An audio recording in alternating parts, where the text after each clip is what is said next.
What's up, YouTube? Just picked up a new Glock 17 FS. Comes with two 17-round magazines, your back straps, easy, quick loader, whatever you want to call it. Cleaning brush, for normal paperwork. I did pick this up at Green Top here in Richmond.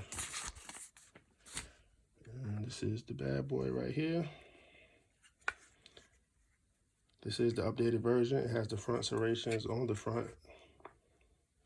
And what's different from this Gen 5 is the cutout is also gone. What is a plus?